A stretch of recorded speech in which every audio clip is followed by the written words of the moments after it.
एक छोटे से गांव में एक ईमानदार और मेहनती किसान रहता था। उसका नाम रमेश था। वह गरीब था, लेकिन उसके दिल में अमीरों से ज्यादा ईमानदारी और मेहनत का जज्बा था।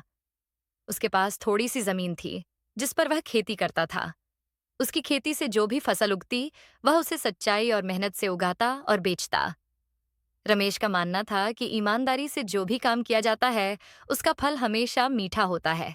रमेश का एक सपना था कि वह अपनी मेहनत से इतना संपन्न हो जाए कि वह अपने गांव के अन्य किसानों की मदद कर सके और उन्हें भी ईमानदारी से काम करने का संदेश दे सके।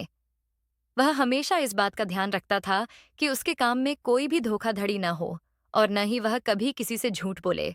रमेश की जमीन बहुत बड़ी नहीं थी, लेकिन उसने अपनी जमीन का सही इस्तेमाल किया। वह हर साल फसलें उगाने से पहले जमीन की मिट्टी की जांच करता और उसे उत्तम बनाने के लिए जैविक खाद का इस्तेमाल करता। उसका मानना था कि प्राकृतिक संसाधनों का सम्मान करना चाहिए और किसी भी प्रकार की रासायनिक खाद का उपयोग नहीं करना चाहिए, ताकि भूमि की उर्वरता बनी रहे और पर्यावरण भी सुरक्षित रहे। रमेश की ईमानदारी का उदाहरण एक घटना से मिलता है। एक बार गांव के पास एक व्यापारी आया, जिसने रमेश से उसकी सारी फसल खरीदी। व्यापारी ने रमेश को बहुत अच्छे दामों पर फसल बेचने का वादा किया और रमेश ने विश्वास करते हुए अपनी सारी फसल बेच दी। कुछ दिन बाद व्यापारी ने रमेश को कुछ कम पैसे दिए और कहा कि बाकी का पैसा वह अगले सप्ताह देगा। रमेश ने बिना किसी सवाल के व्यापारी की बात मानी, क्योंकि वह जानता था कि सच्चे इंसान को किसी से भी सवाल नहीं करना चाहिए। हालांकि व्यापारी अगले सप्ताह भी पैसे देने नहीं आया। 2 महीने बीत गए, लेकिन व्यापारी ने अपना वादा पूरा नहीं किया।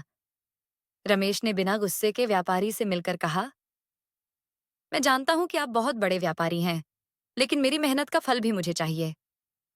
व्यापारी ने हंसते हुए कहा, तुम छोटे आदमी हो, तुम्हें क्या समझ में आएगा। रमेश ने ठान लिया कि वह अपने पैसे वापस जरूर लेगा। उसने कानून का सहारा लिया और मामले को पुलिस के पास ले गया। पुलिस ने व्यापारी की जांच की और पाया कि व्यापारी ने न केवल रमेश, बल्कि कई अन्य किसानों से भी पैसे नहीं दिए थे। अंत में व्यापारी को गिरफ्तार कर लिया और उसे अपनी गलतियों का भुगतान करना पड़ा। रमेश को उसकी पूरी राशि मिल गई। इस घटना ने गांव में एक नई जागरूकता पैदा की।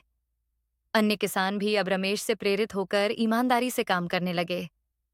रमेश की ईमानदारी ने न केवल उसे सफलता दिलाई, बल्कि पूरे गांव के किसानों को एक नई दिशा दिखाई।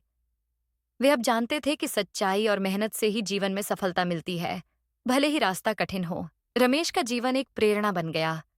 उसने सिखाया कि ईमानदारी के रास्ते पर चलने से कठिनाइयों का सामना करना पड़ता है, लेकिन अंततः जीत उसी की होती है जो सच्चाई का साथ देता है।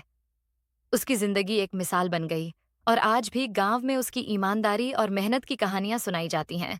वह एक ऐसा किसान था जिसने न केवल अपनी जमीन से फसलें उगाई, बल्कि उसने अपने कर्मों से एक सशक्त समाज की नींव भी रखी। रमेश ने साबित कर दिया कि सफलता के लिए ईमानदारी और मेहनत ही सबसे महत्वपूर्ण है।